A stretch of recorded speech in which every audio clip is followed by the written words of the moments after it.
I'm also just going to share my screen. Oh, good Lord, what have you done? Teams changed its mind on how it does sharing. So hopefully you're seeing my screen with the mural board on. Is that correct? I hate to actually have to ask this time. Yeah. Good. Thank you for that quick confirmation.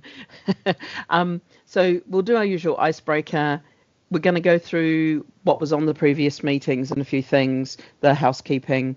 Then today is all about stop statuses and some of the metadata around that. I want to ask a ton of questions about how you're using these fields and talk you through what I've found in the system and talk you through a little bit more of the data that I've found since the previous meeting. And then there's feedback corner as always.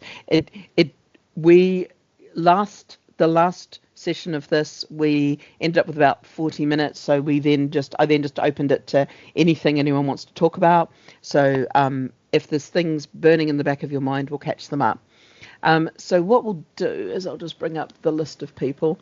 Is we'll run through the icebreaker. So name, pronoun, where you're from, your favourite seat on the bus, and why it is different from last time because I forgot to change the icebreaker, but also why is it the driver's seat on the upper deck if it's a double decker. So hey, I'm Dr. J, use they as a pronoun. I'm the service owner for NAPTAN. I work for DFT. I work for ThoughtWorks. I consult to DFT. My favourite seat on the bus used to be the driver's seat upstairs, but now I struggle to get up and down the stairs easily as the bus is moving. I like the seat at the bottom, just the other side of the door. So there's a nice little disabled seat where you can tuck in. You can see everything going on, but you're protected from the crush of people. And I'm going to read through the list. I'm going to go up the list this time. So Tansy, that makes you the next one up. Cool. Hi, I'm Tansy Appleby. I use she, her pronouns. I work for Transport for Wales. And my favourite seat on the bus is, I'm antisocial, so it's the one right behind the driver that's really far away from everyone else, but closest to the door. So get in and out quickly. I'm assuming that means that you have buses with only one door. Yes. Oh God, yeah. We don't have none of these fancy buses with multiple doors, no. Because that makes a small difference, because London buses, you get on one door and off another, and it's always confusing if people try to push off the on door because it just blows everybody's mind. Patrick, you're the next one up. Yes, hello, my name is Patrick Morgan. Pronouns are he, him. I work for, I'm doing a placement here at Tees Valley Combined Authority up in the northeast, and favourite seat on the bus is probably the back of the bus with the cool kids. Oh no, we're one of the cool kids amongst us. Brilliant, thank you so much. Jonathan, you're the next one up. Hello there, I'm Jonathan Bigwood. I'm he, him. I work for Central Bedfordshire Council, passenger transport team. I also look after Travelline and NAPTAN data for our neighbours at Bedford and Luton Bowlers. Favourite seat on the bus? Yeah, I think we had this question last time, didn't we? Yeah, so I like the view at the front of the top deck if it's available, or if it's a single deck, I'll try and get the seat next to the emergency exit because that's the one that's actually got some leg room. Yeah, and I'm sorry for not changing the icebreaker. It was a mistake that I made in the last meeting, and I've just kept it on for this meeting as well. Geeta, you're the next one up. Hi everyone, my name is Gitanjali. I use she, her as pronouns, and I am the product owner from the process and technical side. And my favorite seat still is the one which is just over the bus tire, which is quite high. The one that's slightly up so you can see everything that's going on the bus. Yeah. Fantastic. Chris, you're the next one up. Hi, I'm Chris Burkett from Oxfordshire County Council. My pronouns are he, him. I used to, in this time of year, go for the back seat on the ground floor, just over the engine, which is the warmest seat. But we've got a whole load of a battery bus is here, and that doesn't work any longer. So I choose one over the wheel arch, which is a little bit higher than everybody else. Fantastic. And Bibi, you're the last one up. Hello, everyone. My name's Bibi. My pronoun is she, her. I'm one of the product owners on NAPTAN for policy and stakeholder relationships. And I work for Department of Transport. And my favourite, it depends on whether I have bags or not. With bags, where Geeta sits on that elevated seat. Without bags, top deck, middle, where no one will hopefully sit next to me or bother me. Yeah. I love that everyone is antisocial. I love that we're all like, we're going to sit somewhere where no one will be sitting next to me. So the plan for today, I'll just do the quick housekeeping as always. I'll talk about where stuff is on the CMS, on the website, and then I'll talk about, I want to dive into stop statuses and talk through the data, ask you, what does new mean? How are you using new? What does active mean? What does inactive mean? How are we using that? And how temporarily out of action? Like, these seem obvious questions, but I think there's a wide variety of experiences that we've all had. And then, like I said, if we finish up a little bit early, we will just run through anything and everything that we can think of. There's a YouTube channel where stuff is put up. I'm going to have to put up 4 videos this month because production flow just got a little bit broken up and just figured out how to fix it. We've got an Eventbrite. Please follow the Eventbrite at the moment because I'm going to have to move a couple of meetings I've just found out. And you can also sign up for our newsletter, which I'll send out with all the updated meeting dates. November, we're going to talk rail replacement buses and more rail. Definitely going to talk that. The dates, I just need to double check what the Thursday will be. I've only just found out that I won't be back in time. My flights have been rebooked, and I thought I knew I was missing the Tuesday. I didn't realise I was also missing the Thursday. So I just need to sort that out. There's going to be, well, I've said there's no public meetings in December. We're very likely to be doing 2 meetings at the very start of December, but there's nothing called a December public meeting. We'll be back in January with an update on accessibility, and then February, March onwards, TBD. If there's things that you'd like us to talk about, if there's topics you think you haven't covered this in a while, or you should dive into this, or this is causing me a problem, just throw some stickies up and let me know, because it'd be really, really useful to dive. I want to dive into stuff that works for you as well as stuff that works for me. More information about NAPTAN. I haven't done, actually I can do it live because I did this last time. Let me just do that and then do that. Go to the support site. Oh, by the way, this is what we look at every day so we can see who's uploaded what. It's what we do all the time. I can look at October. Let's get live reports. So we've had essentially 100% uptime. The web uptime's never quite 100% because one of our systems has a little bit of, it just forgets that it's a web service for a few seconds every now and then, and that gives us, it just has a little timeout. We had an API uptime of 100%, and we had 262 successful file uploads in October. So going good. Remove stops is about 3,290 still. There's probably a few more coming because we've just started to onboard a few more people onto being able to remove stops. I can now, based on a conversation yesterday, if you're using Omni, I know Tansy was able to remove stops, but we had to do a big check with Omni because you've got a slightly special setup. They've been able to confirm that anyone on Omni will be able to do managed removal. So if you're on Omni, you are more than welcome to give us a yell and come and start to do any managed removal. And all the updates and everything about what's going on, it's now available on our little content system under additional information. We've got a pile of guidance, which we'll be sorting out some of the English on so that it's not all just my bad English. We'll be putting up more information about accessibility.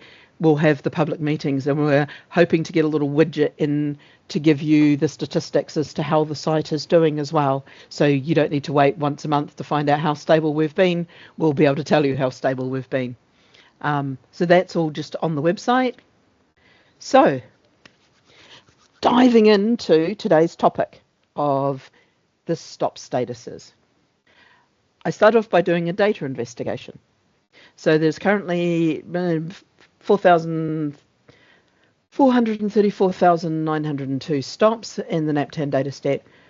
35,000 of these stops have invalid status modification settings, and I'm just going to lock everything. Just bear with me here a moment. There we are. There's a difference when you look at it through the CSV as when you look at it via the XML, and that's because it doesn't show some of the blanks, and some of the information from the XML doesn't show up in the CSV, and that's because some of the statuses are only 2.4. So I did a table of everything. So we've got active new, active revise, active blank, active delete, which is weird, it's not a valid state. New pending, there's only one. Revised pending, there's none. Blank pending, there's none, so that's kind of handy. Inactive new, which kind of seems odd, but I wanted to understand, because this is according to and now applying myself, according to the schema, inactive new shouldn't exist. Inactive revise should exist. Inactive delete, we're assuming those are the ones you want to get rid of. The 774 in inactive archive, which is from 2.2 onwards, and we're going to try to get hold of whoever owns those and get those removed from the system. And there's also inactive blank, so which is not a valid state. So you can see there's a wide variety of how people have tried to express what's going on. And we had archived as a status, which was introduced in 2.2. And as you can see, somebody put these through thinking that they would be quietly removed from the system. But of course, they weren't, because all of the stored procedures only ran on version 2.1. Anything above 2.1, all the information just wasn't stored. So these are ones that we want to put through managed removal. And also from 2013 to 2016, we know that there were about 6,500, just under 6,500 stops that were removed from the data set by, we believe, the stored procedure. But we don't know, we've got a vague list of them. But as they've been removed for over 10 years, we just figure nobody's complained. You've all either reused that ATCO code, or you've taken that ATCO code, or you just wrote that ATCO code off locally. So we've just kind of thrown them away. So one of my big questions is, we've got this complicated new revised new system. What are the things that we're trying to represent? And I think that and I'd like your feedback on this, I think there's 4 things that we need to represent in the data set.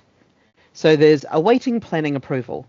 This is a stop that is in the process of being made physical on the street, whether it's a custom or a hail and ride or a marked stop, but it's in that planning provisional stage. It's not fully there yet, but bus operators might need to know about it so they can start planning their routes for the future. So that's one state. Then there's available state. This is a stop that's available. It's marked or not marked, but it's on the street. We know where it is. We know what it's called, even though those things kind of move around a bit. And this is the stop that everyone knows as a bus stop. It's an active stop. So it's an available stop. So this is the stops that your bus operators should be using to plan their routes. Then there's not used stops. Now these might be stops out of use because of roadworks or footpath works or building works that's encroached onto the footway or something like that. and they're marked as not available so that buses stop trying to use them because they're not quite safe for use at the moment.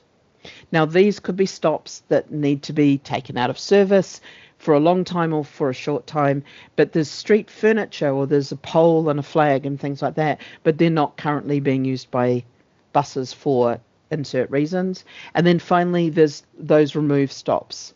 Those stops where we put them through managed removal, where the stop is gone, it's got nothing physically saying that the stop is there, nobody should be using it at all. Did I get that right?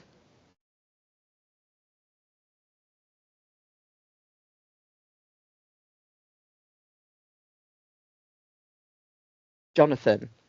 I wouldn't say you're wrong, but it's not quite how I do it. I must admit, I've never got round to doing anything in NAPTAN data where a stop is temporarily out of use because of roadworks. I might take it out of a timetable temporarily, or alternatively just put a message up in Travelline saying this bus isn't stopping here. And again, awaiting planning approval, I just tend to put it in as active. If there isn't physically a bus going along there, then the data isn't going to come up anywhere. So if it's not quite in the right position, it's not really doing any harm. So I'll just tweak the location as and when the final stop gets put in. Yeah, and sort of again, I think I said this a previous time, but if a stop ends up not having any buses serving it because of a timetable change, I leave it in as available and active unless somebody has physically gone and removed the bus stop furniture, because in another couple of months somebody might decide they want to run a bus along there again. So the instruction I remember from 20 years ago, which may or may not still be right, was if there is physically bus stop markings of any sort at ground level, it stays in as an active stop, even if there haven't been any buses past there for 5 years or more. No, that makes sense. So what I'm trying to understand is the data communication, or the communication between yourselves and bus operators almost, and also journey planners onwards, as to what are these kind of the right buckets to put stops into. Maybe awaiting planning approval is not really there and it's all just going to be available, or it'll be a stop that would be available because it's a custom stop, so it doesn't really matter if it's 50 meters out in the first couple of months while you sort out whether it's outside number 7 or number 12 type issues and those planning issues. Would that be a fair thinking and a fair understanding?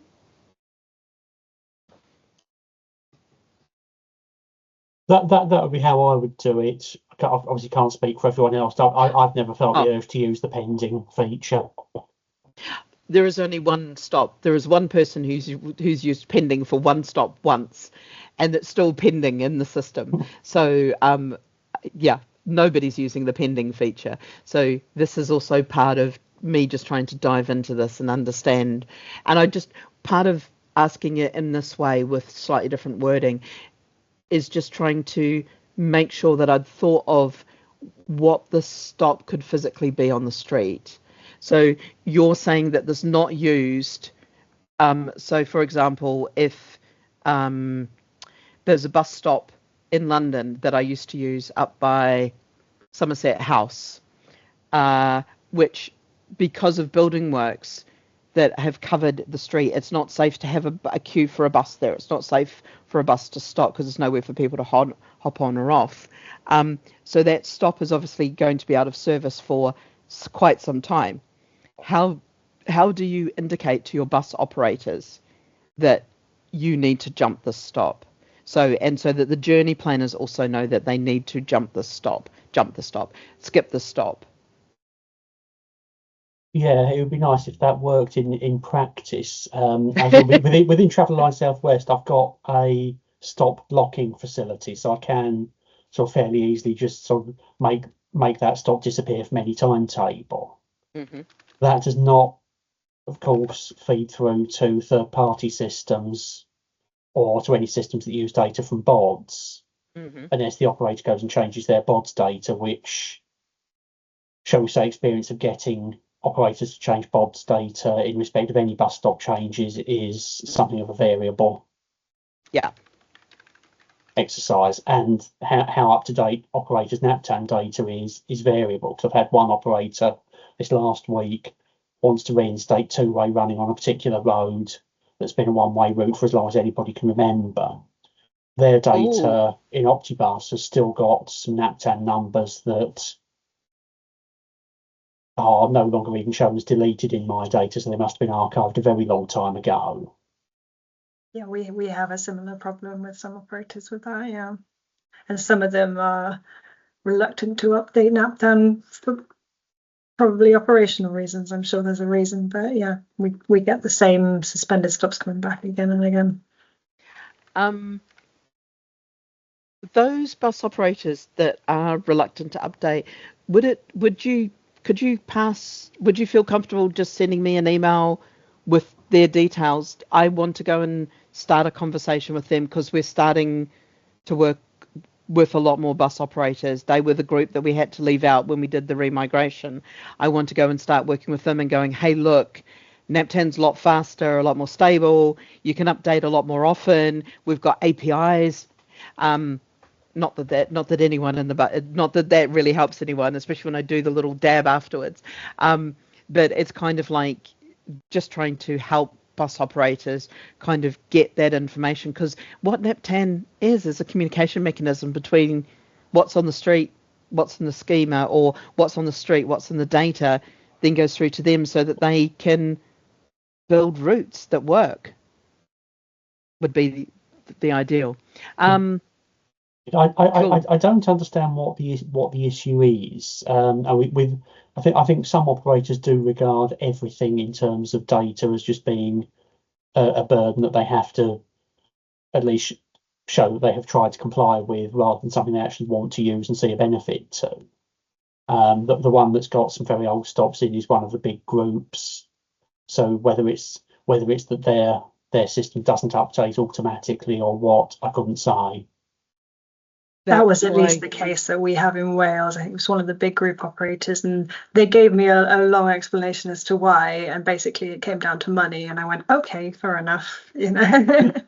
I think, and this is one of the things that I want to help uncover, because if we start doing some proper checking at a BODS level of some of the stops used and things like that, and blocking and doing some, hey, you're using stops you shouldn't be using, that's going to cause people some issues. So I want to give everyone as long as possible to think about, hey, moving in the right direction before I start working with BODS and going, can we institute some block lists and use like the managed removal list as a permanent block list and things like this. But yeah, cool. And Chris and Patrick, is there anything extra from you both on this? I was going to say the not used category there. It's a bit of an oddity. I could see you could work with it. I think sometimes the use of the word deleted in the NAPTAN table is because of the software that's available.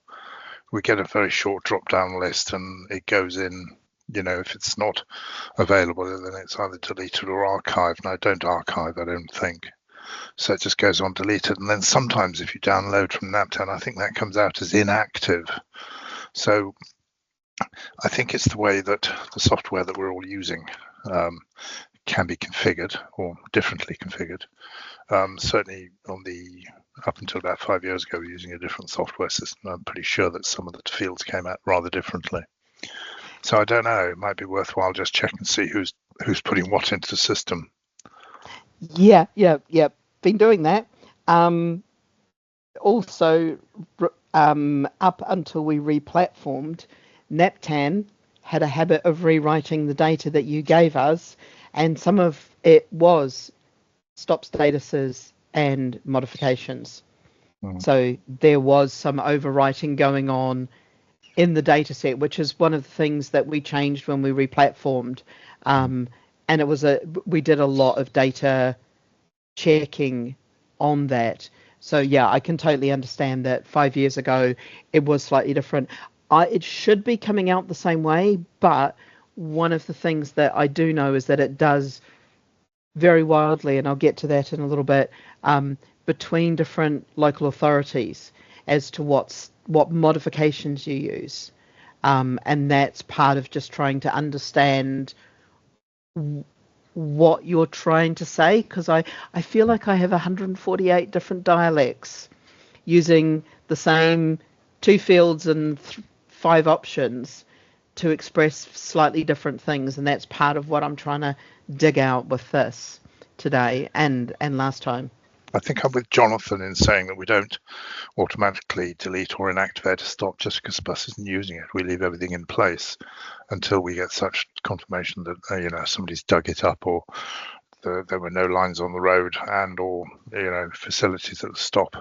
And if it's been inactive for a long while, then we will delete it. But deleting it, marking it as deleted in my system or inactive, really has been a precursor for getting them removed or archived using the bulk removal tool recently. In the past, it just marks a stop that isn't and shouldn't be used or hasn't been used. Hasn't been checked. So because my SRO used to run Crash, which is the data set of traffic accidents and things like that, that are mandatorily reported. One of the interesting interlinks is between or that I wanted to just explore ever so slightly is if there was a safety concern about a bus stop. There's been an accident and everyone's gone, oh, maybe if we move the bus stop by 200 meters or resited it around the corner, it would never have this accident. So we're going to close this bus stop and open another one. With the closing of that bus stop, would you mark it as inactive? Would you just immediately go for inactive deleted, knowing that it's going to be removed because of safety? How would you communicate that to a bus operator of don't stop here, bad juju, not the place to stop, accidents? Normally, most of our bus stops are actually managed on the ground by the bus operator. The council doesn't actually have a man with a van, strangely enough. We do have contractors, but for the majority of our bus stops, we actually rely on the bus operators to do it. And so the communication is there at that ground level. And obviously it gets copied up to the operationals team, who will usually comply and remove it from the data as necessary. Right. Otherwise, like Jonathan, we can put a flag on it. Using a disruption tool.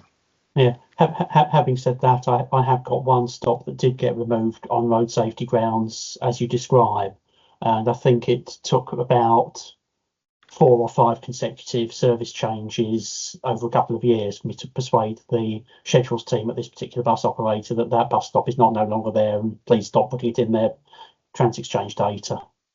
And I think I finally got it through to them. And then we'll find out that personnel's changed and the zombie stop reappears. Yeah, because it's presumably still in the NapTown data that they've got in their software. Yeah. But yeah, so again, having been a scheduler, so one of my colleagues dealt with updating the NapTown in our software, and it seemed to happen. But I know with some of the software providers, and I'm conscious I'm being recorded, so I'm not going to name them out loud. That's okay. I know with some of them getting anything to happen, they'll say, yes, but that'll cost you. So some operators are reluctant. Yeah, no, I can totally understand. So the situation that I talk about is not so theoretical because it does actually happen, but it can take years to have that communication at this bus stop's out of service. So there isn't really a notion of temporarily out of service for roadworks or road closures or things like that. It's more very long term, this notion of not in use. Yeah, so things like temporary road closures, it tends to be relatively informal. One of my colleagues will go and put a physical notice on the stop. And we'll also email the bus operators who may or may not take any notice. And only if it's a long-term thing will I put an amended timetable into travel line. But as I say, from past experience, getting bus operators to put an amended timetable into BODs for short-term road works is harder. Yeah. more informal email and TXC bods harder. Cool. That's really good. This is helping me think about things. And the remove, once everybody's got managed removal, essentially the remove type of stop is what would go into the managed removal, and you'll be able to do that and just quietly take those stops that no longer exist and we retire them out of NAPTAN, but there's that record kept so that the echo code can't be reused, and there is that long-term legacy of we know when stops were taken out of service. So that's all handled. Right. So getting into the next bit, so there's a modification called new. You all use it a lot. What does new mean? Now, one of the questions that I asked this is that I did a little frequency graph of how many times it's been modified and that it's still on new. So we've got these ones which have no modification, so they're new, and then it goes on in a very long tail, goes off to 720 something modifications, but still being called new. So what I kind of wanted to understand, and Chris and Jonathan, you can probably help me out. I can't figure out what new was for. What did you used to use new for? Well, I'll go first. I just happened to download a current CSV of my NAPTAN yesterday, just to make sure that a couple of stops I'd moved had actually happened, so I could tell an operator. And it seems that all of my stops are in as new. There is not one single one showing as modified, despite the fact that on Diva there's a drop-down field for new, modified, or delete. So all of my stops in my current NAPTAN are showing as new active or delete inactive. So it's unfortunate that Andy from National PTI isn't here this afternoon, otherwise we'd have to ask him. I was hoping that he was going to be here because I'd spotted this, and I was just wanted to have a quiet chat because I didn't want to name and shame, but it's also one of those things of just to also say it's also happening to TFL. TFL also only have new and a few deleted stops. They don't have anything other than new, even though one of theirs is the 756 or 754 modifications, but still listed as new. So it feels like new is just new. But a number of other people, I think Tansy, if you give me 2 seconds, I've got a little cheat sheet here. I can just check and I can say that Tansy has a lot of blanks. Oh no, that's 6s, not 5s. Tansy has a lot of revises. Tansy has no news, has very few news. So Tansy, there are a few, but not many. Yeah. So, but you're on a completely different system. So your system is doing. So your news, I take it, are new stops.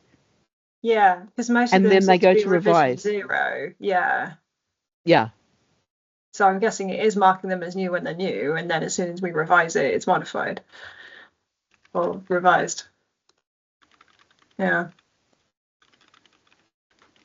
Modified. Hey, interesting. I'll just put some. So this is helping me make sense because I could see this in the data, but I wanted to check that it was what you were doing. So Jonathan, I'm assuming in Diva you don't just see new and delete, you see something in the middle, or is it just? So I'm just asking. Yeah, there is a modified field. I haven't got Diva open at the moment. I can pack you a screenshot of it later on if you want. Yeah, that would be great, and I'll take it to Andy and just have a check. But also, do you think new is just to show somebody that there's a new stop? And do you think anyone takes notice of it? Whether anyone takes notice of it or not, I couldn't say. But what I do is I'd be surprised. if I create a completely brand new stop, which I'm probably going to do tomorrow because we've got a bus route about to go around new development, I will set that up as new. If I modify an existing stop, I have a drop-down menu and I choose modified before I save it. I'm also quite surprised by the sheer number of revisions that have been on each stop, because I can't believe that there have been 140 revisions on one particular stop that's only been there a couple of years. I know I moved it fairly recently because it was originally put in before the road was built, so we put the rough location in so the bus operator could do their registration, and then we sort of moved it when the road was visible on mapping, and I think we've moved it again because it's now a permanent stop. So side road's been built. I very much doubt that there have been 140 revisions on that stop, so I don't know quite where that number's coming from. But again, does it matter? And this is also part of what I'm trying to uncover, because there's this mixture of status and modification and then number of modifications, and it's kind of like what are we what's actually coming out, what's the thing that we're trying to express, and this I have an idea, but I don't want to mention it too soon, but I can see that there is some distinct differences. Chris, you've got your hand up. Yeah, just like Jonathan, just checked my latest CSV download from Oxfordshire, and yeah, every stop is either new or deleted. They used to be modified, or I hit the modified tag occasionally in the software. I think this is a software thing, so I think you could make up your mind and then approach the software geeks. I think there may. I could very clearly. I honestly don't know what the use of it is now, other than there might have been some original use, but I can't think who would use it other than just trying to keep track of what's gone in recently, what might need looking at, what might need checking. Don't know. Yeah, and because we have created date, we've got smart systems that can go show me everything that was created after the state that I said. Or modified after the state that I said, and you can get the most recent changes, which is some of what is coming in with the new APIs that we've got, especially with the GraphQL API. You can ask questions like that. You can query the data and ask it sensible questions like that as to what we could do here and what this is about. Can you give me what's changed since I last downloaded it? Patrick, I know that we haven't heard from you, and I know that you're just picking up from your area. Is any of this making sense to you? Yeah, a little. See, I'm an absolute beginner to Naptan, so I'm just kind of trying to get to grips with the processes that go into it. So it's definitely useful for me to, because I'm not familiar with all the terms yet, but soon enough, hopefully. Fantastic. Yeah. So what do we use new for? I think we can just basically just put a puzzled face here. In fact, I might just use no, that's is that where if I put in confused? Yeah, I think that kind of expresses my feeling right now as to what we might use new for, because it doesn't seem to make quite as much sense as I would have thought before I started this complete dive into two fields of the data set, just to really try and understand where we're at. Chris, you're going to tell me I shouldn't be quite this confused. No, I think you should be every bit as confused. I was looking at the revision number, and I've got stops with 0 revisions on them that have clearly been there 20, 30 years, and I modified them last week, so it's not as though they haven't been revised. So all this needs a bit of a think. The revision number, I think, Jonathan, you're saying you've got some very heavy ones. I've got some which I've modified recently and have been there 20 odd years before I have. been here in the system, and so they've been modified many times or revised many times. So the revision number, this ought to be a software feature, so that if you go in and make a change, it ought to actually index it properly. But clearly, that's not happening in the software that I use. Yeah, I think we have kind of the similar issues. And I remember we had a big problem when we migrated from one system to another, and we essentially lost all the creation dates from a lot of the earlier stops, and they got cut off at a certain point, and that a lot of them don't have an activity period anymore, and we had a lot of problems with that. So I think we've had a similar problem with these revision numbers. There's a lot of them that have 0 that clearly have been modified since. So yeah. I'm just going to note Software this down. doing fun things. Yeah. And modified since. Similarly, I've just had a look, and I've got some with 0 revisions that have clearly got the created date and the last modified date, which are several years apart. Yeah, and on 1 or 2 cases, I can remember having modified them.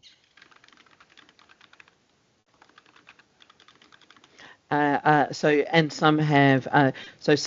have large modifications number and not been modified.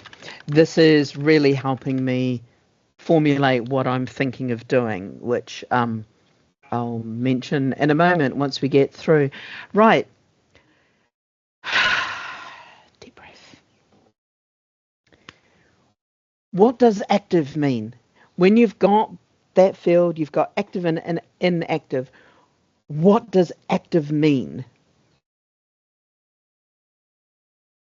And I know that sounds really reductive. It's back to me asking, what is a bus stop? But it's really just wanting to check that everyone's got the same thinking as to what active means when they see active there. Well, to me, it just means available. Oh. Yeah, it's a stop that is available to be used by a bus. It might not necessarily be being served by a bus, but it is available to be used by a bus. Oh, yeah, that's one thing, because I know some of y'all with the changes, you might be moving to thinking about franchising, I'll put it that way, or exploring the franchising. Franchising has a date of 2026, so yes, excellent. We're working towards it. I look forward to helping you. So one of the things that I wanted to see if it would be useful for you, because we get it as a side dish to what we use to look for trunk stops. So when we do our histogram of frequency, we have the bus stops, we have the number of stops that have particular frequencies, and we map it out. We also end up with an interesting set, which is bus stops that have no buses running through them. Is that set useful for people? Extremely, yeah. Would you like us to have a look and send you and get that prepared for you, Tansy? We can do that as a nice little side piece. I know a lot of people would be very happy with that, yes. Oh, excellent. I will just quickly make a note that would be a nice little side piece. I'll just put there active and no bus services. I'll just put no TXC files, because that's actually what it is. Yeah. File records to Tansy for franchising in 2026. I'll just put that down so that I'll have a look at how, because obviously that's going to change slightly, although your buses don't seem to change a ton. So, but it will tweak, but we can send you that, and then we can discuss frequencies and which ones you desperately need. Very useful for network design, that is. Oh yeah, I thought it might be, but it's kind of one of those for us. It's just a little side piece to what we're doing, but I know that it's also not something that you can easily pull out from anywhere, because it's joining a couple of data sets and finding the negative. I have tried in the past, and it's tricky to do. Yeah, and it's cool. So available. So remember back to this. What is active? It's available to be used by a bus. Is there anything else about active is there a nuance there in any way, shape, or form? Jonathan's shaking his head. I'd agree with that. There is there is something there that can be used by a bus, or to be honest, even if it's a custom stop that hasn't got buses now, Yeah. it will probably stay in the data as active until such time as got rid of it. Yeah. The idea of having data of what bus stops aren't in use might be handy at some point, but I can't immediately think of it. But if I'm ever asked for it, it's nice to know it's there. Absolutely, and it's more for them that are slowly working towards franchising, because we know that we don't have very many of those in London. If there's a bus stop there, there's a route running through it, which is not the case in other parts It's of the much country. more common in the rural areas where you would have had a route at one point and then it's been withdrawn due to funding or whatever. Yeah. We have a lot of stops now that, they're still there, but at the moment there isn't a route. But there might be in the future. Who knows? Yeah. Not uncommon in the smaller towns where you sort of might get a change of route and the bus operator goes up this street instead of that street. And then sort of 3 years later decides that maybe they do want to run down this street, so we're glad we haven't taken it down. Yeah, and it's also I'm guessing it's also the ones that we found in, I'm going to say Somerset, but it could have been anywhere, where they were missing a bus stop and they cut down a hedge and they found the bus stop within the hedge, because the flag had been consumed by the hedge and nobody had seen it for 8 years. But they knew there was a bus stop somewhere along the street, but just no one had ever actually used it, which is vaguely hilarious as well. I'm aware of some in Buckinghamshire that are very, very unused bus stops on the edges of some of the towns, because I've walked along the road. I have photographs of bus stops that I take on my walks when I'm staying at friends out in the countryside. Yes, I am that person. My phone literally has pictures of bus stops on it. Is there anything else about Active? I mean, it feels like it's literally just so simple to describe, able to be used by a bus. So that leads us to asking the question, if a bus stop is able to be used by a bus as active, what does inactive mean? What are you trying to express when you have a stop that is marked in NAPTAN as inactive? Doesn't matter whether it's delete, pending, new, whatever, just you've marked it, it's got that inactive on it. What are you trying to express with that? In my case, as I say, this is a software thing. So if I want to delete a bus stop, it gets marked as inactive. I can't mark a stop as inactive. I don't think. It has to be deleted. And if it's deleted, it gets marked as inactive. Having said that, I might be able to mark a stop as inactive. But if we get to that situation, the stop is always going to be deleted anyway. So it happens that way. Yeah. Sorry, not to be more explicit. No, it's fine. It's super trying to understand. So I'm just going to dive into that just for 2 seconds. So when you mark it as deleted, what are you trying to express? What is the nuance you're trying to tell me about this stop? Yeah, there are two scenarios within this. You have either one, there's no longer any infrastructure there and the public cannot use it, or B, there may still be infrastructure, but we do not want the public or buses using it because maybe safety reasons or whatever. But structure. So to be removed. And then there's infrastructure but don't use for safety. Does that make sense? And don't use.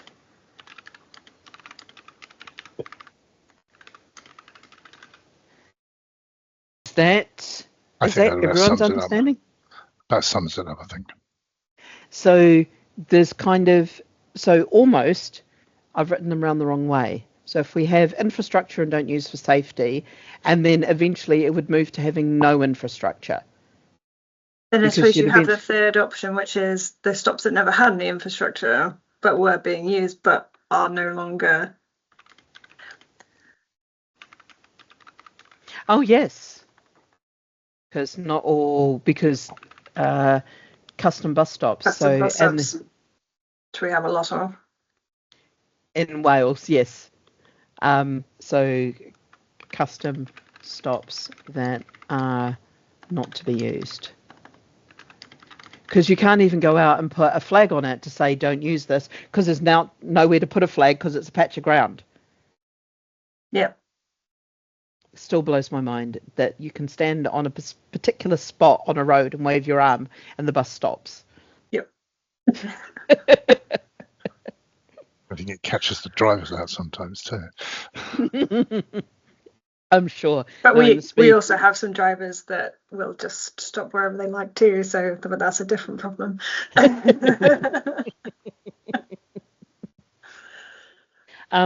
So essentially, inactive is don't use the stop. Is the message that inactive is trying to say is do not use the stop. Yeah, it's what it's to me. It's what used to be deleted status. So Chris, I assume you're using Diva for this. So again, in my drop-down menus in Diva, I can set a stop to deleted. I haven't got anything I can use that says inactive. But if I put something as deleted, it comes out on the CSV file as inactive. Yeah, so for me, I mean, we only have active or inactive, but for me, this is very much a placeholder before it is completely removed from the system, and it's up to your internal processes to determine when that might be. So we quite like to keep stops for maybe a year or two, and then we can determine whether they will, what is the likelihood of them being used again, or do we need to move them, or whatever. But after that point, then we go, okay, well, maybe this needs to go through manage removal and just be removed from the system.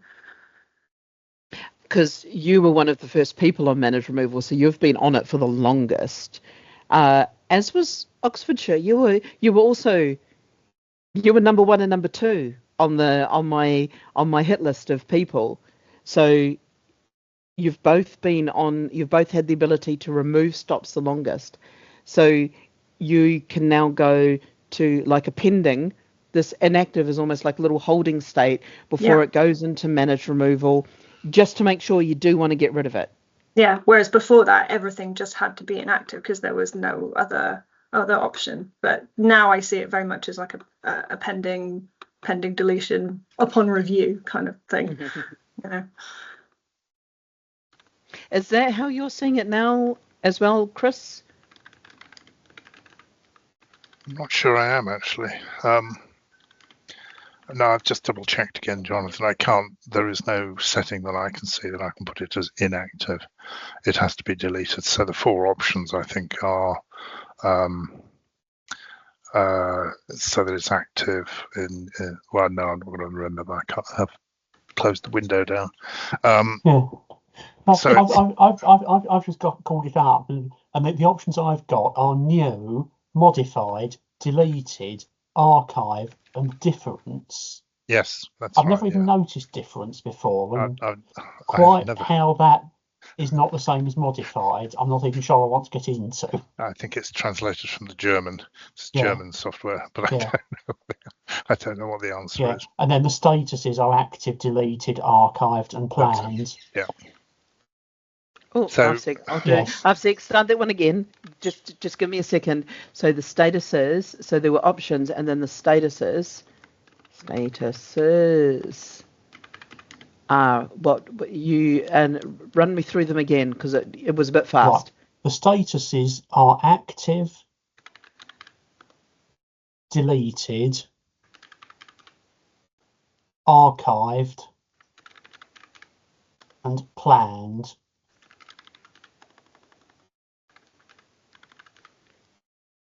Interesting. So you can have archived, and deleted, and you could have deleted, archived, and archived, deleted. My brain is about to explode. No, in my sense, if you put one differently, it'll flag it up as incorrect. So you can't have it crosswise as far as I can see. Certainly not if it's deleted. One of them is deleted. So if one of them is deleted, it checks and internally and then slaps your wrist. Tells you shouldn't be doing that. Maybe. I've never had it do that. Whether that just means I've never made that particular error or it does allow it, I wouldn't like to say. It's when you get error messages in German that are really good fun. Yes. Let's I think it might be worth once I've got a plan. A plan is starting to formulate in my brain. It might be worth having a call with Andy, Jonathan, Chris, and a couple of others who are on the Diva system, and just asking some of these questions, and then doing a separate one for Tansy, Omni. I met the guy the other day. I should remember his name. Gita, what was the name of the guy that we met from Omni? Help me out. I'm as good as you with names. Oh, well, that's helpful. We spoke with a man from Omni who was really, really lovely, whose name has eluded both of us. But it might be worthwhile having a couple of calls with the various software people and the people using the software, and just ensure that we're all aligned as to what everything is called and used, because there, like I say, 148 data dialects, and honestly, I'm given there's 2 fields and about 3 options. I can't believe that there's that many options as to how people are doing things, but there obviously are, and it's We're trying also to in the uncover. process of developing a new system, so it'd be really useful to get all of this guidance somewhere so we can pass that on to the developer. I'm not going to throw you the schema, because that would they wouldn't just null point myself. That would null point myself forever if I did that. But yeah, I think I'm just But going to say. clearly all of these different systems interpreted the schema, so we need a bit yeah, of that. Yeah. yeah. No, I'm so close to declaring data bankruptcy on anything beyond active and inactive, and just because it's going to be such a big problem. More than that. Yeah. And it's also such a big problem to solve, and it's like, with managed removal, has that taken away the need for that extra nuance of a suspended stop, because inactive is heading on its way either towards managed removal or back to active, and it's really just a little pending state for a bit. And is that enough for people? But these are big philosophical debates that we can't solve in an hour. Just double checking the time. I would say there is a value in having something that is still in the data but is inactive, because it might be, in the case of this particular road that got converted to a one-way loop a few years ago, it may just have been that the bus stop flags got taken off these 2 lampposts 5 years ago, but next week somebody can go and put them up again. So it'd be worth reusing the numbers, except they've been archived, so I can't. This and is the alternative I have. So I generally, with removing the stops completely, I tend to go for the ones that are at least 10 years or plus old, because we know at that point they're never going to be used again. But some of the others, we've had stops that we've made inactive that become active again, maybe a year later. It happens quite a lot. Yeah, but on the other hand, there's some stops that were at Luton Airport bus station where that particular bit of bus station is never going to come back. So they've expanded the airport terminal building over the site of it. Yeah. So those stops are never going to come back, despite the fact that Megabus are still using one of them in their data, which is another issue entirely. Which is why I haven't done the managed removal thing on them yet, simply outside Megabus's data. We wouldn't allow you to do it, because if Megabus is still putting them into TransExchange, we would ping up this is still an inactive TransExchange file warning for you. But I'm assuming that's a coach rather than a bus. Yes, it's coming through the coach data set, which nobody seems to know quite who's responsible for it, but I've been making a fuss about it for 18 months or so. Yes. I'm aware I'm recorded, so I will give you what I know. The coach data set was managed by Basemap. They are currently parallel running with BODS, as BODS is taking it over. They're finding quite the number of adjustments that were made to make the data set work. And we are trying to work out some of the solutions, which again is one of the things that is I'm trying to figure out how to I've got to build a comms plan for you all as to how to tell you about 999 stops, which are essentially the solution for everyone wants to stop on the M6 motorway, but they don't want to take passengers on or off at that stop, but they need that stop in their schedules. And I'm like, it's a NAPTAN stop, but it's not a NAPTAN stop. So how about we create a NAPTAN area that's all about not publicly usable stops, but you need them in your scheduler, and that solves a problem. But I need to figure out communicating that out in a more coherent way. Just Jonathan's giving me the look of, oh dear God, what are you doing, you crazy person?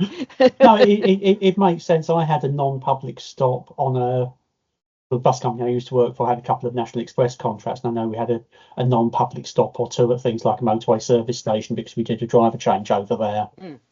Yeah, and you need to have them in for your scheduling and for your management and all of those things. And they need to go, but journey planners don't need to have them in. Because we don't want people thinking they could just randomly appear, get dropped off on the middle of the M6 motorway service station and catch a bus from there, because the coach driver probably won't sell them a ticket. Yeah, and another thing we did have, and I think we ended up getting rid of it because it caused more trouble than it helped. We did that said bus company. We did set up a dummy stop somewhere on the M4 so that it would play an audio announcement to tell people, if you look out to your left, you'll see Windsor Castle or something like that. And it wasn't a stop of any sort. And as I say, I think we ended up having to take it out of use because it caused problems that weren't expected. But there may be a few interesting features like that lurking around somewhere. Yeah, and that's so it's been one of the problems that Bods and I have been trying to figure out and solve and enumerate, and having to have what was one of the other stops that Le Havre, the Belgium place was also listed as a coach stop, and one of the coach stop in one of the coach routes that were published on the coach data set. And it's like, that's not I can't have stops that are outside of the country. That's one of the things of NAPTAN. It is very clearly geolocated to Great Britain. It's not Great Britain and other bits and pieces. It's Great Britain, England, Scotland and Wales. If you're not in England, Scotland and Wales, I don't want you in my data set. I need to get you out of there. This is some of the auditing and cleaning up that I'm trying to do for rail and other places as well, is trying to figure out where some of the stops actually are when they aren't within. Yeah, but since we have international rail and coach services. Because you know that NAPTAN and NetX are one of the reasons that they're set up as they are, is that you should be able to grab the Belgian version of NetX or the Belgian version of NAPTAN and grab their stop and use their stop number. That makes sense. That's how it should, because then the person knows, or the systems know, that they're in that other country and they can plan their onward journey from the place where they are, not the place where they aren't. Because there's no use me having a Le Havre and it's stuck in the middle of Folkestone or somewhere random. Again, we're pretending that I have a knowledge of geography. But on the other side of the channel is where you're supposed to be, and your journey planner should then enable you to do onward planning from there into trains and that in Europe. As somebody who did interrailing only a year or so ago, it is great fun. It is also, you need to really understand how transport works to plan. Well, I got a very good feel for how insane travel planning is, and how good Travelline and Bods and Transexchange are in the UK. The level of multimodal planning that is available within the UK, multimodal, multi-operator, is unbelievable in Great Britain, England, Scotland and Wales compared to when you are in another country, even though they supposedly have interchangeable and interconnecting systems. We are a little bit ahead.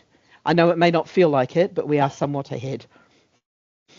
We can plan across a border between Wales and England. I know it's not a hard border. I know it's the softest border ever, but it's still, you can plan a journey without going into a meltdown. Right. So, running back to this, we have an idea of what is inactive. So inactive, essentially a placeholder before being removed, because we've now got the ability to remove. And inactive has become do not use the stop, but it might be do not use the stop for a short period of time or a long period of time. We will eventually decide whether or not the stop returns to active or quietly disappears and shuffles off this mortal coil. Is that it's kind of a purgatory space. Does that make, I know I've mixed my metaphors there, but is that kind of making some sense? You are to me, yes. Oh, good. Yeah, Thank that you, makes Chris. sense. I like stop purgatory. Yeah.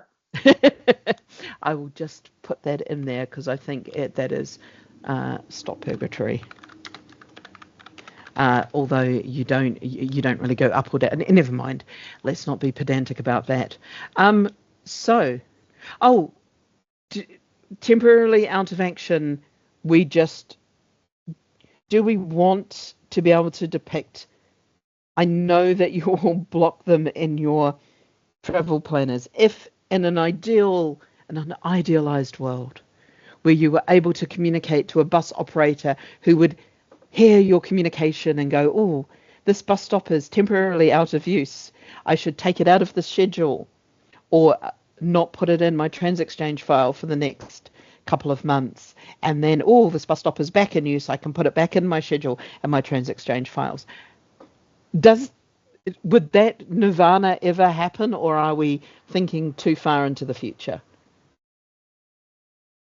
I think it In a depends on the perfect operator. world where all these systems are perfectly integrated, yes. But right now, it's too much work, I think. Yeah. You know, if I could mark that in a CMS that controls display screens and it flows through everywhere and I only have to do it once, great, excellent, we do that. But no, that's my opinion. Right. No, fair. I mean, you're the person looking after the most LAs of this group, because I think you're at 27. 22. 22. Yeah. I knew that you were past 2 sets of uploads, but I couldn't remember. I know you're not past 3. Chris and Jonathan. I think if you can call it inactive, I think that's probably okay. I don't think you need to try and identify a suspended situation. I mean, suspend would be a good word, but inactive, I think, is probably good enough. Suspended. I'll put suspended might be nice. Nice. Inactive works. You know, in other words, it's still pending deletion or bringing back to life. It's still in that middle state. I was almost going to call it a quantum, being really weird, another quantum state where it's not quite one, not quite the other. Jonathan, what's your thoughts on this? Yeah. Again, it depends how temporary is temporary. Okay. If a stop's going to be out of use for a couple of days, then I'm probably not going to try and do anything. Mm-hmm. If I know it's going to be sort of a few weeks or more, then I would either do the stop blocking thing in Travel Line Southwest, or might even put a temporary timetable up. But the idea of getting operators, sort of bearing in mind that I could have a stop that's served by 3 different operators, the idea of getting each of them to do something in bods is going to be almost an impossibility. Mm-hmm. If there was a way that somebody somewhere, be that me or somebody else, could tell all the systems that this stop is not going to be in use for 3 weeks as from next Monday, that would be great. Isn't that the role of the BODS CTDD tool? I mean, theoretically it ought to be, but I'm not sure that it does that at the moment. Is this the BODS disruption tool that is That's sort the of one, pending? Yeah, I did mention that at our last Bus Operators Enhanced Partnership meeting, to us, we were arguing about sort of trying to get disruptions and delays and cancellations to show up on real-time screens. And it was the first that the operators there had even heard of the BODS disruption tool. So I suspect that it's still at sort of quite high level. Well, these disruption tools theoretically have been around for more than a decade now. And I've been lamenting the fact that nobody's really picked up on it. And now that BODS have with their tool, we've also got two separate disruption tools, one with Travelline Southwest potentially, and another one with our real-time information provider. The trouble is, they all want to produce a tool that publishers, but don't necessarily want to publish their tool listen out for other publishers.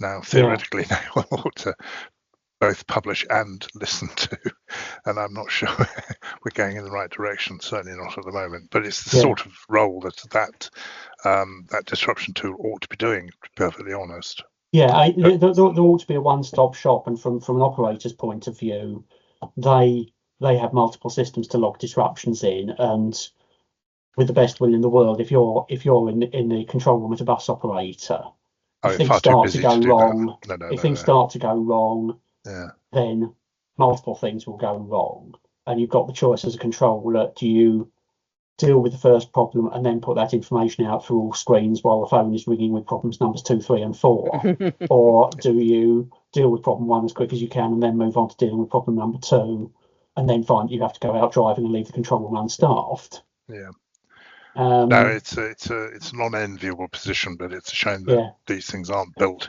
as you expect them to be.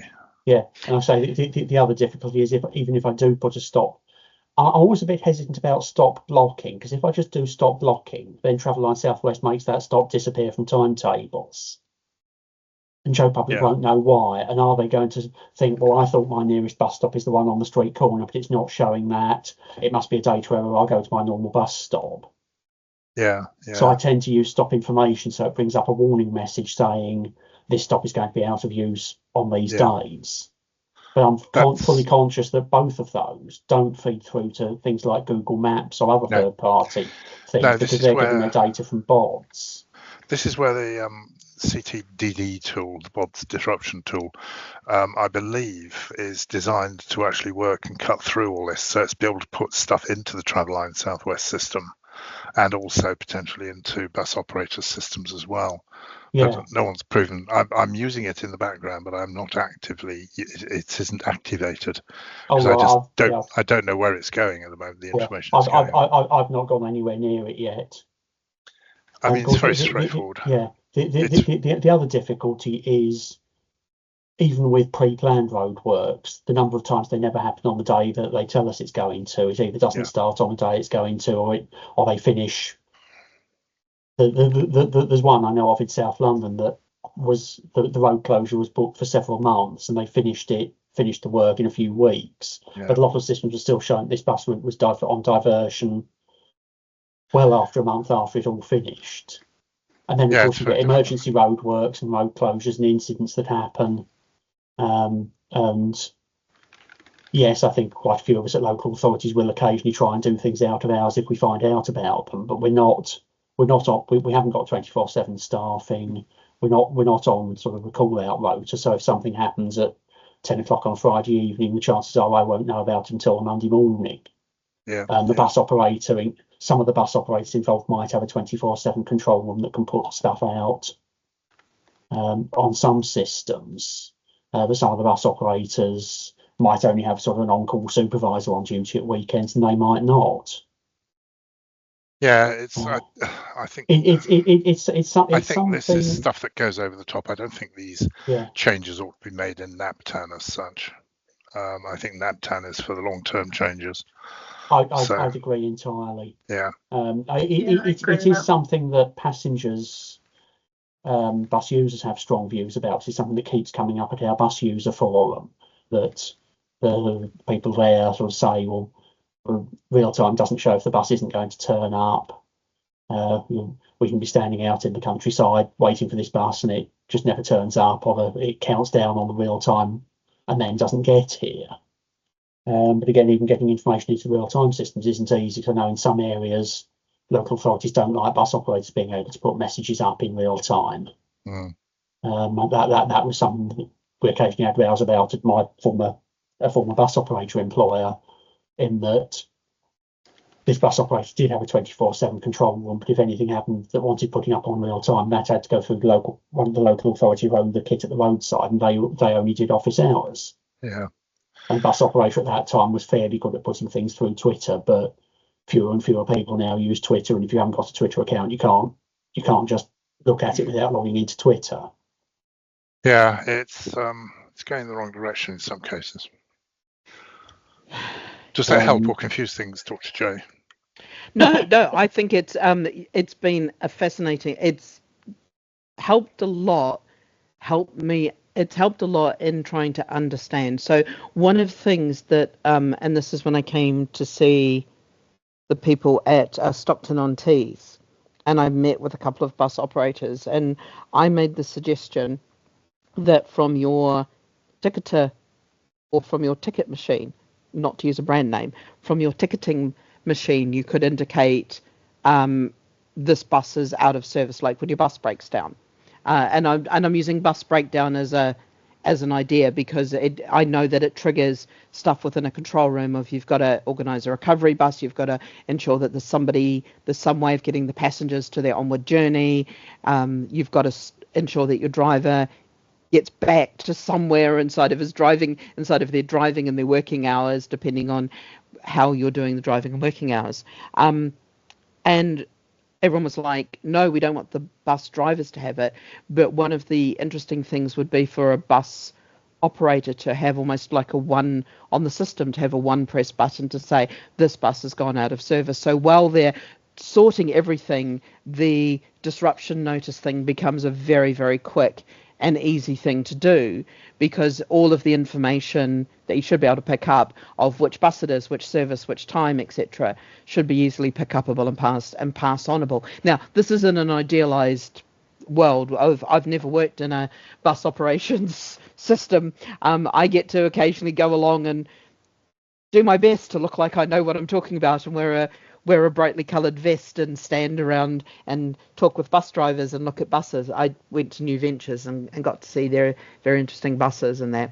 And I did get a sense that this, what I think of as quite a simple thing, it might be a very complicated thing depending on the systems that they've got and the age of the systems that they've got, but also something like the BODS disruption tool doesn't really have an ingest at the moment for that kind of information. So there's no way of quickly creating a button to send all of that information off to the tool. The best it could do would kind of bring up the form that you then have to read through and make sure that it's filled out everything right and click OK.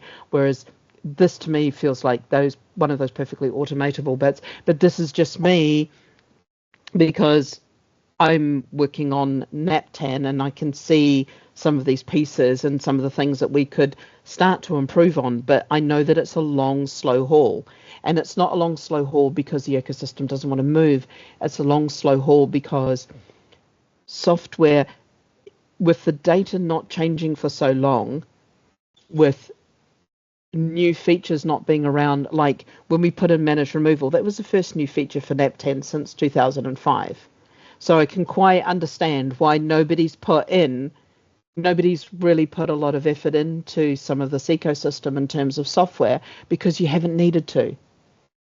I know that one person fondly talked about the NAPTaminator that ran on, I'm going to say an Acorn, but it could have been something similar computer that only went out of service 2 years ago when they moved systems, because they found that one of the easiest tools to use, because they'd used it for 20-something years.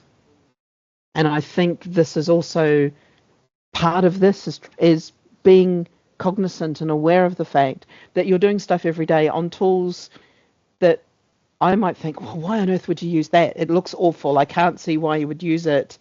It's ancient. And you're like, yeah, but it works. It does the thing. It does the thing. I can do the thing. I know exactly where everything is, and it's done. you're not having to put any you're not having to have any extra cognitive burden or anything like that. And I know this came up when we changed the upload for Naptan. If you recall, the previous system was a lot more difficult than the current system. But I remember, I won't say tears and tantrums, but there was a lot of consternation from yous all about the change to the new system, even if the new system was faster and better. And now the new system is sleek and fast, and nobody's come to me with any of the problems that you'd all predicted yet. But it was a change and it's very hard to change when you've been doing something for such a long time. You've got muscle memory, you've got brain memory, you just go and it's done. And suddenly you have to do something else. And I know that's the entirety of this ecosystem. So I can understand why bus operators aren't updating their stuff, because they're like, it's close enough. Lets me do most of what I want to do. Why would I want to update it? Why would I want to update my Naptan file? It's most of the stops haven't changed. It's things like that I can completely understand. So I find these conversations really, really interesting to dive into. Does that make sense? I'm seeing Jonathan laughing away at some of the descriptions and fondly or not so fondly remembering some of the discussions about how we changed the upload. I can remember uploading my Naptan data as a CSV file, and it was nice and simple then. But in terms of disruptions, yes, and I will follow your example and not name names, but yes, there is the theory that with some ticketing systems, you can enter a cancellation or a disruption once on that, and it will feed through to other systems. The snag is that obviously not everybody's got that variety of ticket machine, not everybody's got the latest version, but the ticket machine provider will probably want some money to set up an interface to get it to talk to this real-time system. Many bus operators are working in an area where their buses are talking to 3 or 4 different real-time systems at different ends of their operating patch, and they will then potentially each want something to set up an interface. We're still wrestling with this problem, and the concept when we started developing the Welsh Bus Data CMS, so the WBD CMS, it's a horrendous acronym, but it's a universal CMS that should work for any display screen that's been built in the last sort of 2 or 3 years that is on a particular Arctic protocol, is the concept anyway. And the idea is we can put in set messaging in there, which operators can then log in and use. So the messaging has been predefined and approved by Transport for Wales, but then they can select these messages for their services. So the idea is we want them to be able to log in, manage their own disruptions. The important part was then we wanted that messaging to feed back into the Welsh Bus Data Service so that journey planners and other information providers could have access to those disruptions. That's the bit we haven't quite refined yet, because again, the 2 developers went, well, how do we prevent this loop of information, and how do we sort that out? So we're still trying to figure that part out, which is of course the critical part. But the idea of having this kind of universal backend system that all local authorities and operators can log in to use, I think is still a good concept, but it's just that next step of getting that Siri SX data to work through the system. Yeah. But it's good to know that it's not just us having the same problems. Yeah. No, I don't think you are. We've got about half an hour left. We then run into feedback corner. Is there anything else? Is there anything, I mean, and I literally mean anything, that you'd like to dive into? The one thing I can give you an update on is the centrally managed stops, because I'm going to have that pained look on my face. I can give you a quick, I had to do this. I did this in the other meeting because Leon asked me about it. Because of rail replacement buses, a lot of my time has been spent trying to find data to audit against and data to ingest so that we can have rail platforms, because that would be useful. We can also have metro platforms, because a lot of metro stations don't have platforms. I've also started to define what is the difference between a rail station and a metro station. And I'm not sure whether it affects any of you here, but there are some places where a train station and a metro station are effectively the same thing. Chalfont and Latimer is an example of one. It's just outside of London. It's a rail station that is owned by a Network Rail that is also used as a tube platform, because the Metropolitan line also calls there. And then we get into the refined details of, should there be a tube line, a tube station listed there as well as a rail station? Should there be the notion of a rail tube station? How do you define the station within the NAPTAN dataset in a way that makes it clear as to what it is? If I go for something like, and Jonathan, I know that the Luton Airport Parkway continues to harass us, because this was one of the instigating questions that started all of this. Oh dear. Which was, Is it my fault then? It's very much your fault. Very, very much your fault. So the question was, should I put it in? It seemed like such a simple answer. Should I put it in as a 9:10 or a 9:40 stop? Should it be a rail stop or a metro stop? And the first answer was, well, let's see what we did for the same type of thing at Gatwick, because there's a little train that runs between the two platforms at Gatwick, and it's very similar to what's gone in at Luton. It's a short distance train that travels between two stops at set intervals, and you need to know about it so that you can plan your journey, so that you understand there's an easy way of getting between from here to here within the bounds of the station. Turns out that for some mysterious reason, Gatwick Interterminal Transfer is listed as a rail station stops. And that's listed as being part of the National Rail Service, which it obviously isn't. So that started, okay, so how do we define the difference? So I'm currently looking at defining the difference of, if it's in this website as a station, it is a station. It is 9:10 stop, because it's within the National Rail data set, and we're just working with the people to get our grubby mitts on what they're using to run the back end of the site, because it had Brent Cross West.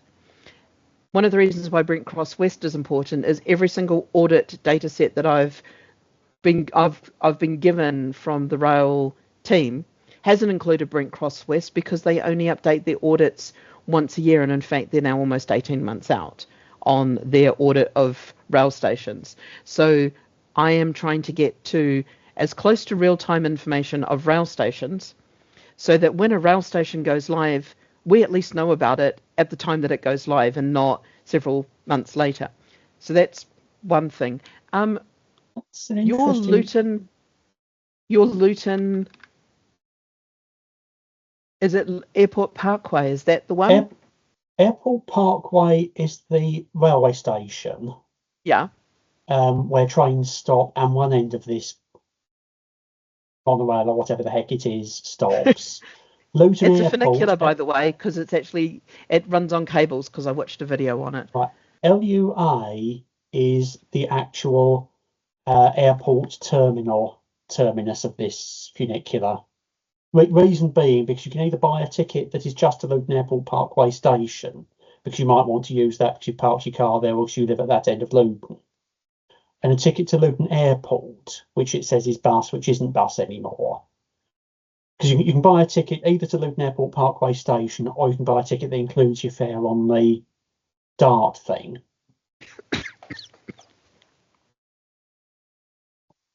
That's interesting. Because it used to be a shuttle bus until this DART thing started a year or so back, which you could again buy through tickets from the National Rail network for. Because there are a few bus services within National Rail data. For example, Taunton to Minehead, you can buy through tickets from anywhere to Minehead, for the bit from Taunton to Minehead. You probably can't just do it as a train ticket from Taunton. You might be able to. Oh, But that is actually a bus that is run by First Somerset Route 28. But you can buy through tickets from anywhere on the rail network to Minehead.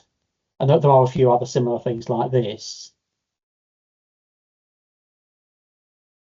around the country. Rail Air to Heathrow is one of them. There are a few other odd ones around. I think at one time you could buy a ticket to Uxbridge by changing from the train at Slough. I don't know whether they still allow that one. That may have fallen. If you're drawing a blank on it, then that may. No, it's UX Bridge. yeah. Yeah, no, that may Right. have fallen off. So what was it? Because I know that there is a Heathrow. If you try, Heathrow. say, try Didcot to Heathrow Airport to get it. A sec. Just get rid of this. I love trying to see me type real time. Didcot Parkway Yeah, that's a real railway station. going to Heathrow. Yeah, it might send you via Hayes and Harlington and get the. So if I do 3, 4, or 5, 2, 3, 4, or 5, or is it no real difference? That same rail station only. Yeah. I'll wait in and see what happens. I think it's going to send you via Hayes and Harlington rather than the Rail Air bus from Reading. Sorry, Rail Air coach. They get offended if I call it a bus. No, it's not. I'll try Heathrow Terminal 5, Terminal 4, because it's no. If I take that out and just show live trains from Didcot. Okay, so we're getting live trains from Didcot going into Paddington. There are no direct trains to Heathrow yet. They haven't built the connecting line. Yeah, it's rail air bus, isn't it? Yeah. Still. But I was thinking it all. The logical journey from somewhere like Didcot to Heathrow is change at Reading and get the Rail Air coach, which used to come up on National Rail inquiries. Okay, but that's what you're saying. It doesn't. Okay. Let me see if I can do. That's departures and arrivals going to. So that's direct trains. Okay, so let's start this again. Plan my journey. So we're going to go from Didcot Parkway to Heathrow Terminal 4. Well, one person, all of those things. Get times and prices. We couldn't find any journey.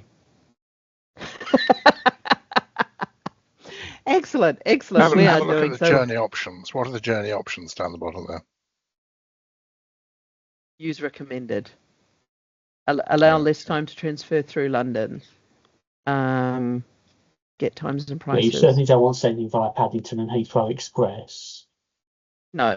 But the fact that it's showing rail station only is sort of implying that it's not seeing the Rail Air coach as an option for anything. Yeah, and I haven't removed them yet.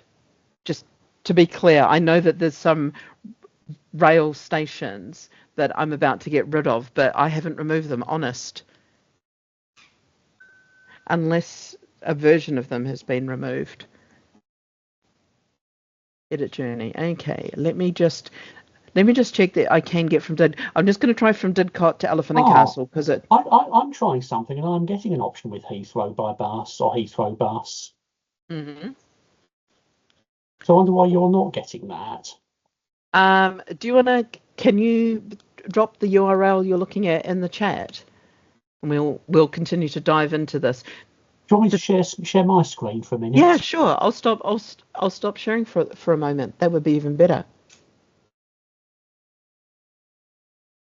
I have no idea where Didcot is, by the way. Oxfordshire. It's sort of halfway between Reading and Oxford. So Heathrow bus, LHR. So let me just go back one.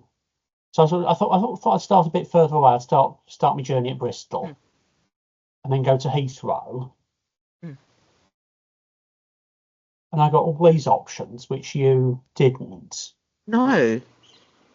So Heathrow by bus LHR, I think, is the option that involves buying a through ticket onto the Rail Air coach. So let's see what we get offered.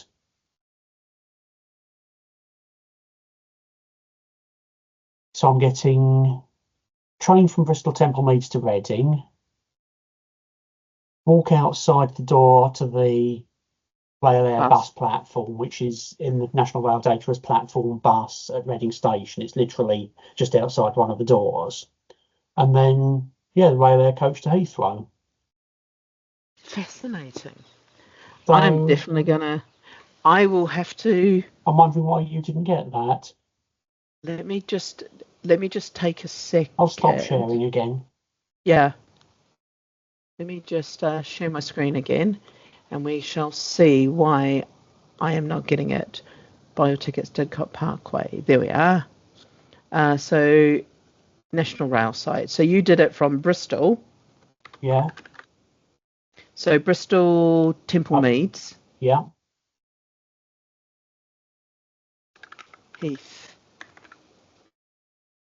Heathrow by bus. I now get here. Yeah. So if I do that, get times and prices, I should get the same as you. Which is that journey details where I go to Reading and change to the Reading bus onto the Heathrow.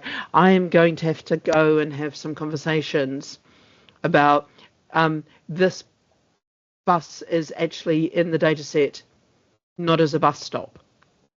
And that's part of the cleaning up of that they've done around Heathrow, is trying to make sure that a bus stop is a bus stop. And so we've got a number of bus stops that are down as 910 services that I would be trying to remove. And I think because this is as a coach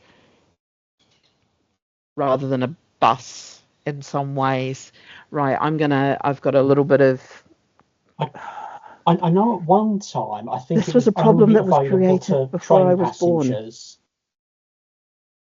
Born. I think at one time it was only available to rail passengers, but I think you can now just turn up and buy a ticket on the coach or at the reception desk if you feel so inclined. And I think I'm fairly sure it is a registered bus service now. It runs as RA1, so it should be somewhere in, of course, in Berkshire. They've more or less backed off from having a regional travel line and just say it's all on boards and the local authorities don't get involved anymore. But it should be somewhere in travel line as bus route RA1. But if it's a long distance coach, it might not be in there. I mean, if it takes off from the railway station, it's more than 15 miles. More than 15 miles before the next stop. I think it is registered because it's got a stop at the east end of Reading, and I think the night journeys go via Maidenhead now. Oh, have a sec. I'm just going to try this, Heath. Are you going to give me... I live just outside Reading, so despite the fact I work in... this is the fun thing Bedfordshire. That we're all finding out. Underground stations. Which stop... Oh, that's horrible. Having to pick which stop out of 20 stops at Central Bus Station. Come off it. That's silly. Make me cry. Go on, make me cry. Let me just choose a... I'm trying to find Heathrow Terminal 4. No, it was because it was Terminal 3 that it called outside, wasn't it? I think that's what it said. From memory. Hang on, let me see. Because I know that they're trying to clean all this up. One of the fun things is I know that some of these exist simply because in 1967 when Heathrow opened, it didn't have rail, so they put in a number of the rail stations came into service slightly after the airport did, so they put in a number of bus stops as rail stations temporarily, and then they've been used for these other things, and now I'm having to unpick a problem that's 2 years older than me, which I think is a brand new record. National Travel Line is giving it as Heathrow Airport, Heathrow Terminal 3, stops 7 to 8. Right. Okay. So I've got the timetable up by searching on the service number rather than a place. Oh, I didn't know how to do that. Heathrow Terminal 3. No. Yeah. Heathrow. Okay, so it was stop. You said, was it stop 20? Was that the one? No. No, stop 7 and 8 at Terminal 3. Whether that's the same as Central Bus Station, I'm not sure. Listen, guys, I'm going to depart.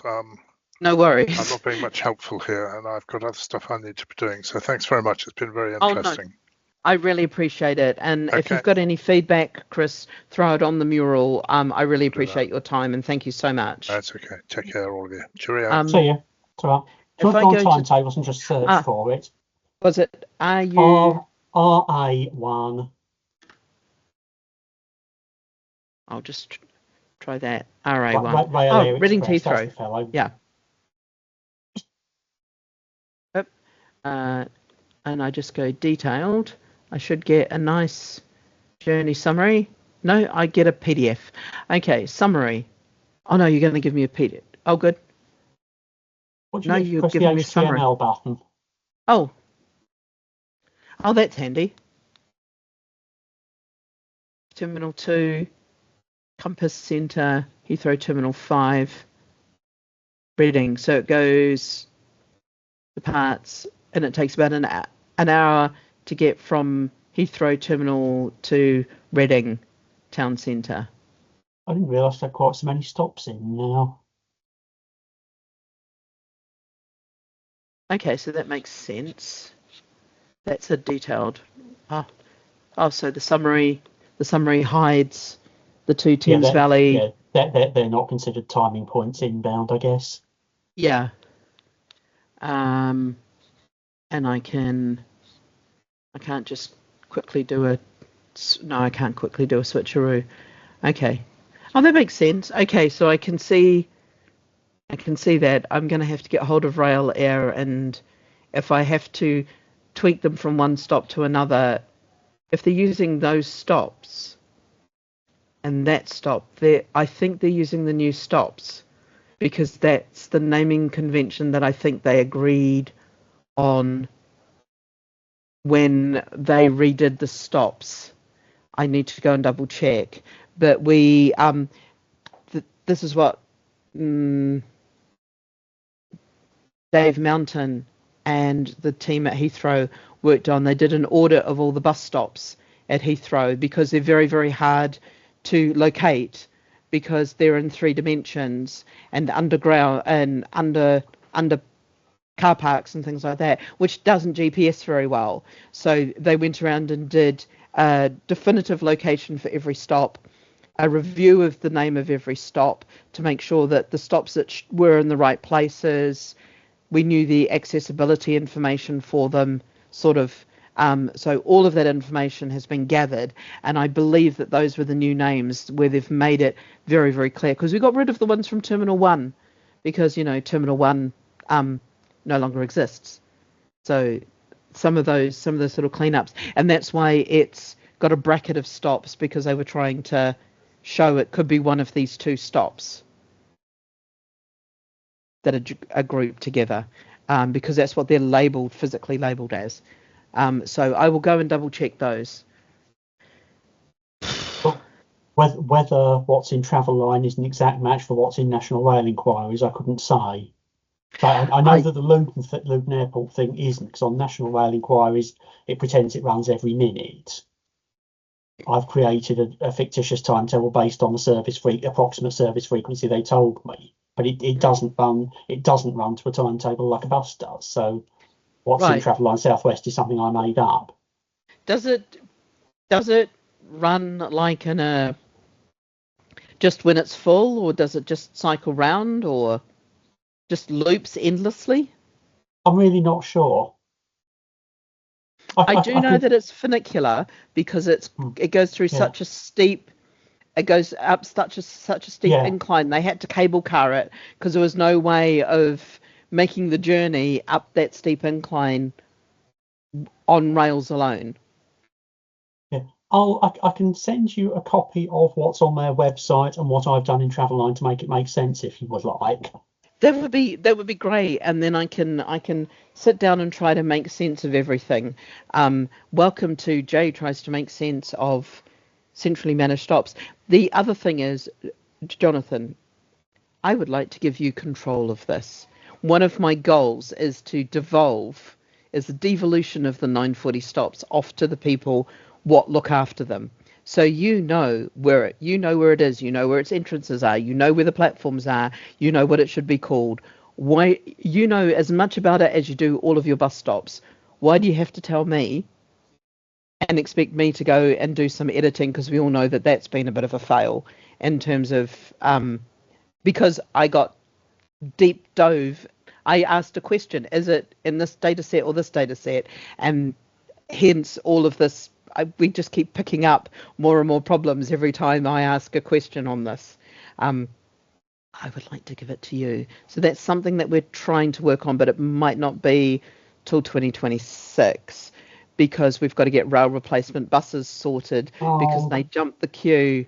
But I will give you version.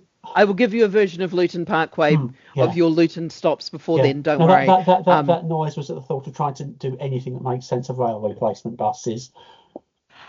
That is my next challenge, and that's what I'm going to talk about next time when we return, which will be probably at the start of December because I've had to slide things by a week. I was sick last Tuesday, so we had to quickly drop this by a week, and then I literally cannot get back into the country until I'm stuck in Sweden on an island for a couple of days because of changes to flights. And I thought I was able to fly it on Wednesday, but I don't. I fly out on Sunday, so I'm stuck there longer than I thought. So I will reshuffle the next round of meetings, but they're all going to be about what we're trying to do with rail replacement buses and railway stations and our ambitions for solving it. And you will laugh so hard and not stop laughing for a while, but we have to do something because PSV AIR demands it. I'm glad I don't go out and run rail replacement buses at weekends anymore. Is that what your job used to be? I did a couple of years where I was doing that at weekends, and there's one particular route in North London where there were about 4 different versions of the route instructions in circulation. So it depended sort of how long that particular bus operator or coach operator had been doing that rail replacement service, which set of instructions they'd given to their drivers. So a coach going from my station to another direction could approach one of 3 directions and serve one of 2 different stops. Nice. So I'd have passengers saying which side of the road do we wait on, and so we'll wait here with me and we'll see when it gets here. That's and that's assuming it didn't get lost. Yeah, which happens now and then. Yeah, because believe it or not, despite having been in this country nearly 20 years, I've yet to end up on a rail replacement bus. Either that shows a complete disregard of attempting to travel on my part, or just complete and utter luck. But I've managed to avoid such a thing as long as possible, and I'm intending to continue doing so.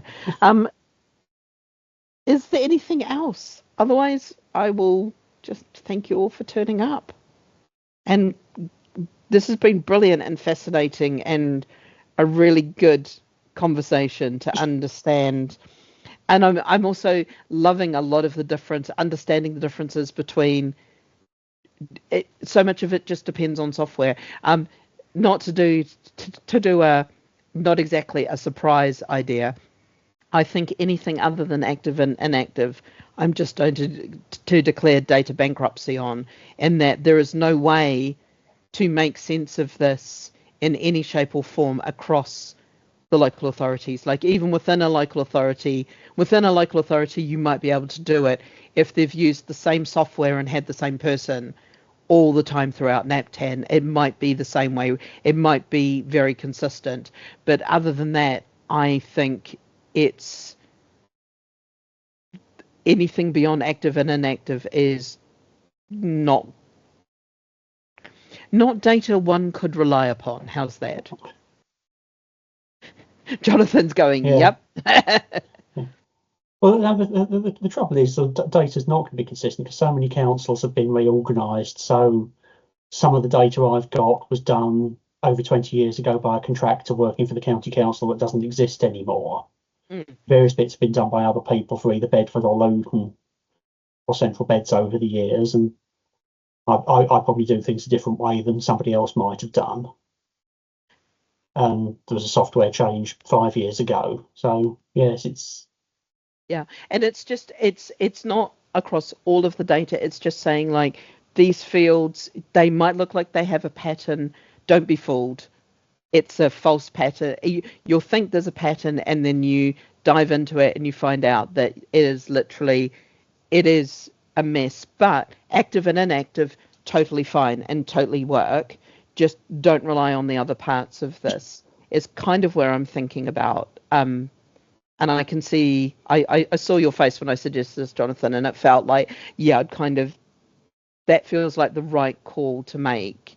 It's almost like saying, yeah, there's no way, because I'm not going to ask people to go and try to change their systems wholesale or make wholesale changes on their system to try to make some data more consistent, because it's impossible to even define what should be consistent. And I also know there's more than enough local authorities that aren't represented here, that don't come along to these meetings, that I'm trying to get into, like just coming to chat to me about managed removal, let alone trying to get them to go and make wholesale changes to fix up some metadata on their systems. I think that's a very sticky thing up a very steep slope. Not a good situation. Yeah. Well, from past experience with a bus operator, getting anything done on the NAPTAN front with some local authorities is difficult, because it's a tiny, tiny part of somebody's job that they've probably forgotten all about. Yeah.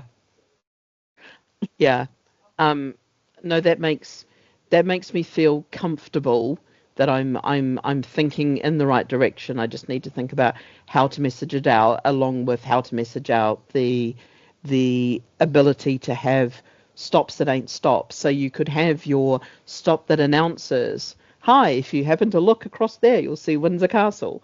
I've driven down the M4 a number of times. I have no idea of where I would do that. But it's kind of like how to message that out, how to make that all work. So Patrick, hopefully this has been you. Oh, sorry, Jonathan, I didn't mean to cut you off. Yeah, no, I was just going to say, I know it was something that was tried because somebody very senior thought it was a good idea and wanted to do it, but it had to be stopped because it was causing problems down the line somewhere. Oh, I'm sure it would. Yeah. There'd be people trying to route their buses through a random patch of the M4. When I was doing Slough, I did have buses that ended up on a random patch of the M4. So you've got a little bit where you've got a side road, a fence, and the hard shoulder of the M4. And for some reason, the software decided that stop was actually on the M4, not on the side road, which made the bus route map a little bit interesting. Yeah, that would be really, really tricky. So Patrick, just before we go, I was just going to check that this has been useful and helpful to you, or just confusing. Definitely. No. Some parts I did struggle to follow, but the most part, it's good to see the processes that go in with this, kind of the behind the scenes. Because like I say, I'm just starting out, so just to get any information is definitely useful. So thank you very much. Yeah, the additional information page on the NAPTAN website, that should help you some, and I'm more than happy to sit down and to take you through a piece that I'm working on, or one that it's kind of the big vision for NAPTAN, which is what is in NAPTAN, and it explains what a bus stop, all the different types of buses we look after, all the different types of coaches we look after. We look after steam trains, did you know? There are some steam train services that are supposedly in NAPTAN, that are in NAPTAN, because some of the steam trains and all the different types of airports and things like that need to be looked after and managed, and then what those stops mean. I'm happy to take you through all of that, so you get a sense of the big picture before you end up basically focusing on a bus stop. Yeah. Can I just throw a random question in there with you mentioning other modes of transport? I know that we have to put taxi ranks into NAPTAN. Does that information actually come out anywhere that anybody can actually see it, or does it serve any useful purpose as doing this? So I know I did round up the taxi ranks at one point So, you're one of the few people who put taxi ranks in, and this is one of the pieces. We would love it to go in because it enables us, when we do accessibility A+ NAPTAN, the taxis are considered part of it, especially in London. But if you've got accessible taxi cabs, knowing where the taxi ranks are is very, very important, because it enables somebody who may not be able to do an onwards journey to know that there's taxi ranks with potentially accessible taxis nearby. I'm not saying you have to do it yet. It's still part of what we're figuring out. But I would love you to put them in. There is a couple of companies that do pull them out, and there's one guy from a taxi app that constantly asks me about why taxi ranks aren't in there consistently. But it's not. It is one of those longer things that I'm slowly working on. I'm solving one problem at a time. Right, so we'll leave that one for next year then. But the model of a taxi rank, which is a piece of the road where you are more likely but not guaranteed to find a taxi, is the same model that I'm thinking of using for your hire bikes that come in the locked doodads, and the hire bikes that get put into the squares on the road, because it is a spot where you are more likely but not guaranteed to find a hire bike of the particular types. So it is coming. I am going to actually start trying to make changes to the schema, and I know that is something that people will raise their eyebrows at. Very, very small changes, just additions of an extra type in one place or other, making the smallest changes possible. Trust me, I do not want to break this fragile thing. So I will be having chats, Jonathan and Tansy, with you both, because you're the people who know this stuff that I can throw quick problems at to go, if I wanted to change this, how many problems would there be caused? Before we continue, I'm just going to stop recording because everyone's pretty much gone. Stop recording. Yep, I've got Ta-da. to head on